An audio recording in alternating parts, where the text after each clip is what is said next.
మంచి మంచి వాళ్ళకి వస్తుంది, మీకు రాకపోయా పాడైపోను.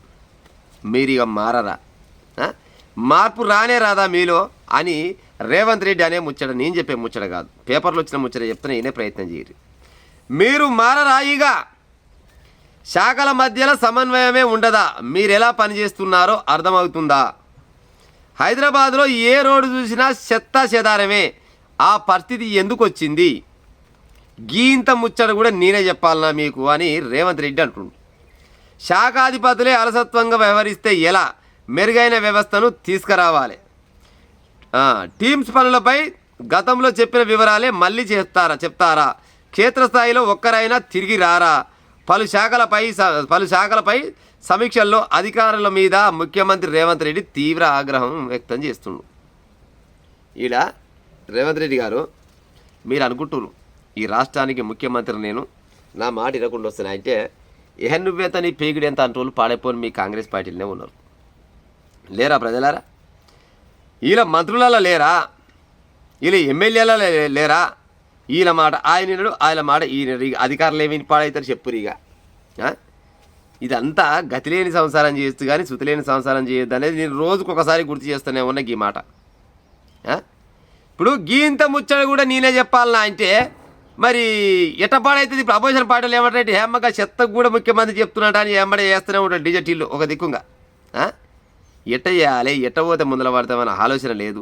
మీ మంత్రులందరూ ఒకడ కూసబెట్టి, ఆయా శాఖలో ఉన్న అధికారులను కూసబెట్టి ఏం చేస్తే ముందర పోతాం, ఏం కథ అనే ఆలోచనతోటి ఉంటే ప్రసక్తి అయితే లేనట్టు. ఎంతసేపటికి నీకెంత నాకెంత, నువ్వెంత తీసుకుంటావు నేనెంత తీసుకుంటా, గిదే ఆలోచనలు కానీ జనాలకి ఏం కావాలి, ఎట్లా బతారు, ఏం కథ అనే ఆలోచనలు అయితే ఒక్కరు కూడా లేనట్టే ఊరు.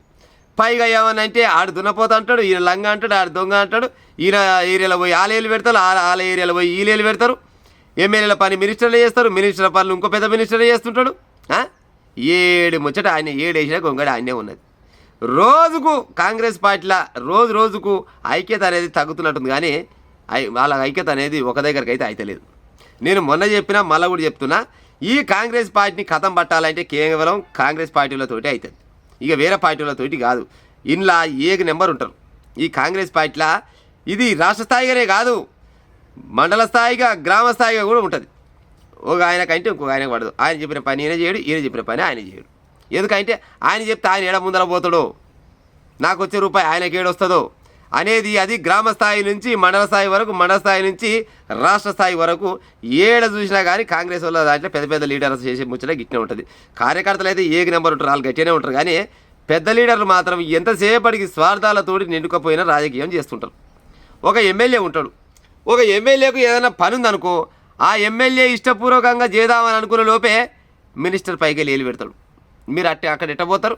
ఆడికి పోనక్కర్లేదు, ఆ ముచ్చట నేను చూసుకుంటే అంటారు. ఇక పైన ఆ ఎమ్మెల్యేకు ఈ మినిస్టర్కు ఇద్దరికి గోవింద మంగళం. ఇక గీ పంచాలు పోయి పై దాకా పోతాయి. ఆ పైకాడికి పోయినాక నువ్వు చెప్తాడని ఇంటరా అంటే నువ్వు చెప్తే నీకు అసలుకు నిన్ను పులుసు కంటే పలుచుదానం చేస్తారు ఈ కాంగ్రెస్ పార్టీ ఉన్న లీడర్లు. రేవంత్ రెడ్డి గారు గత పెద్ద లీడర్లే చేయంగా గీ అధికారులు చేయరా? ఈ అధికారులు దేవుని కొంతమంది పాడైపోను, నెత్తి మాస్తారగా నెల వస్తుంది, నా జీతం నాకు వస్తే అలా చెత్త ఎక్కడ పోతే నాకేంది, ఆ బుట్టలు ఎక్కడ నాకు పోతే నాకేంది అన్నట్టు చాలా మంది చాలా రకాలుగా వ్యవహరిస్తారు. అందరు కలిసి ఓనాడు కూర్చొని ఇంత చెట్ట కింద కన్నా ఎల్లు పాడైపోను కాంగ్రెస్ పార్టీ పెద్ద పెద్ద లీడర్లు ఓళ్ళు తినరు, చెట్ట కిందకి వెళ్ళి ఇంత కల్లో కోయిన కోసుకొని ఎట్టడ చేద్దాం, ఏం కథ పాడైపోను, ప్రతిపక్షాలు ప్రజలు మొత్తం మన దుమ్మెత్తి పోస్తారు, ముందర పడే ఉపాయం చెప్పుర్రా మమ్మగాని అంటే మరి చెప్తారేమో మరి.